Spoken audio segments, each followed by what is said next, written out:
আজকে যে বিষয়টি আলোচনা করব সেটি আপনারা লক্ষ্য করেছেন যে শিয়ালের বুদ্ধিতে সিংহের পতন। এই কথার মূল অর্থ হলো যে যখন কেউ জুলুমের সীমা অতিক্রম করে তখন কিভাবে সে ধ্বংস হয় সে নিজে বুঝতে পারে না।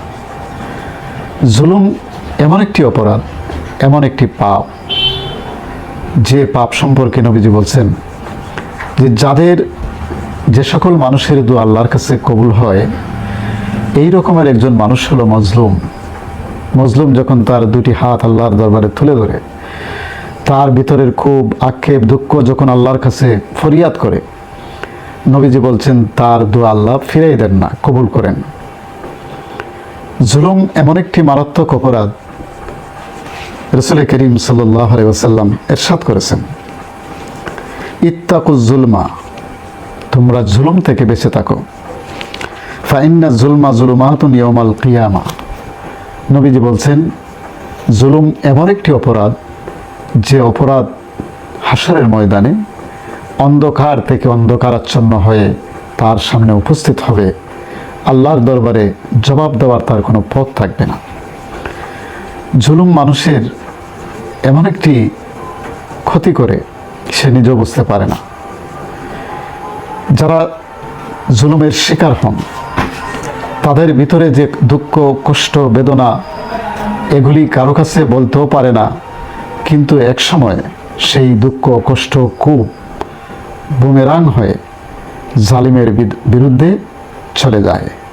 তখন তার পতন কেউ ঠেকাই রাখতে পারে না। আজকে আপনাদেরকে একটি কাহিনী শোনাবো, যার মধ্যে একটি গল্প শোনাবো যা থেকে আমাদের শিক্ষণীয় অনেক কিছু রয়েছে। আপনারা সকলেই জানেন যে সিংহ বনের রাজা। সিংহের সামনে কোনো পশু পাখি দাঁড়ানোর ক্ষমতা নেই।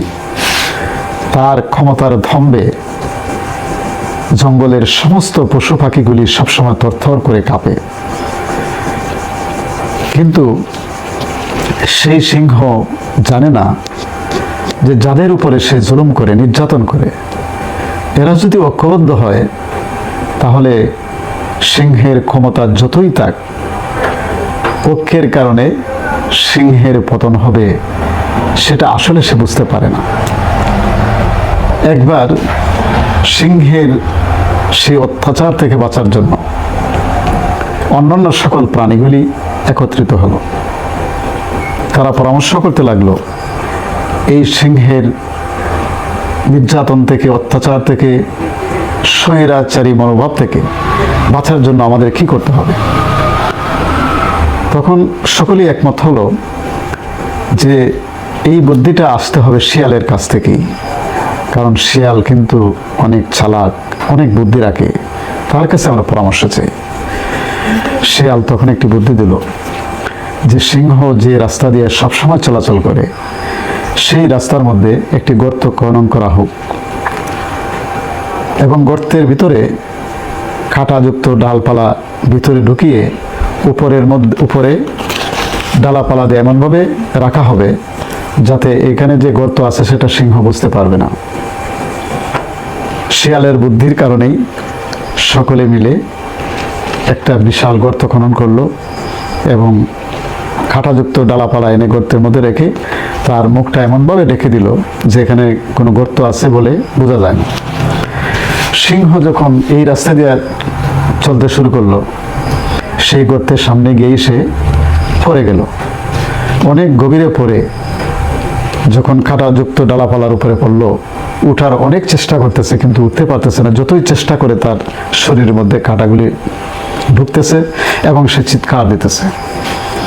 তার চিৎকারে এই বনের হরিণ, বাঘ, ইঁদুর, শিয়াল, খরগোশ সকল প্রাণী গর্তের চতুর্দিকে দাঁড়িয়ে তারা হাসতেছে। এবার বনের রাজা সিংহ, তুমি এবার মজাটা বুঝবে। এই সময় সিংহ ছেয়ে দেখে যে গর্তের উপরে বাঘ, হরিণ, খরগোশ একসাথে দাঁড়ানো এবং তারা হাসতেছে।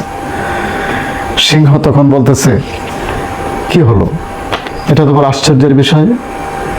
বাঘ আর হরিণ তো এক জায়গায় থাকার কথা নয়, শিয়াল আর খরগোশ তো একখানে থাকার কথা নয়। তখন তারা বলে যে হে মহারাজ, হে স্বৈরাচার সিংহ, তোমার নির্যাতন অত্যাচারে আমাদের দুর্বলের মধ্যে ঐক্যের সৃষ্টি করেছে।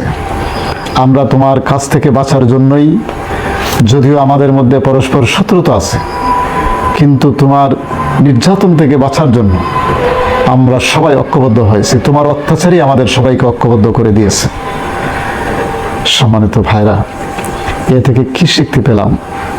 যখন একজন কোনো মানুষের উপর নির্যাতন করে, তখন দুর্বল মানুষের সংখ্যা আস্তে আস্তে বাড়তে থাকে, এবং তারা যখন কাছাকাছি আসে তখন তারা একটা পথ বের করে নেয়, এবং দুর্বলের খুব দুঃখ যাতনা যখন এক সময় ঐক্যবদ্ধ বিস্ফোরণ ঘটে, তখন যত শক্তিশালী জালিমি হোক না কেন দুনিয়া থেকে বিদায় নিতে বাধ্য।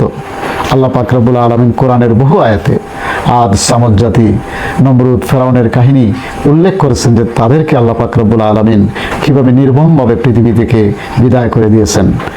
এই ঘটনাগুলি থেকে যদি আমরা শিক্ষা না নিই তাহলে কি হবে? এই ঘটনাগুলি তো আমাদের শিক্ষার জন্যই। কাজে আমরা যাদেরকে আল্লাহ পাক রব্বুল আলামিন ধন সম্পদ দিয়েছেন, নেতৃত্ব দিয়েছেন, ক্ষমতা দিয়েছেন, তারা কখনো নিজেকে এত শক্তিশালী মনে করবেন না, কারো উপরে জুলুম করবেন না। জুলুম মারাত্মক একটি অন্যায়, অপরাধ। এই জুলুমের পরিণাম অত্যন্ত ভয়াবহ, সেটা যেমন দুনিয়াতে হয় এবং পরকালে আল্লাহ পাক রব্বুল আলামিন এমন কঠিন বিচার করবেন যে তার সামনে অন্ধকার ছাড়া আর কিছুই সে দেখতে পাবে না।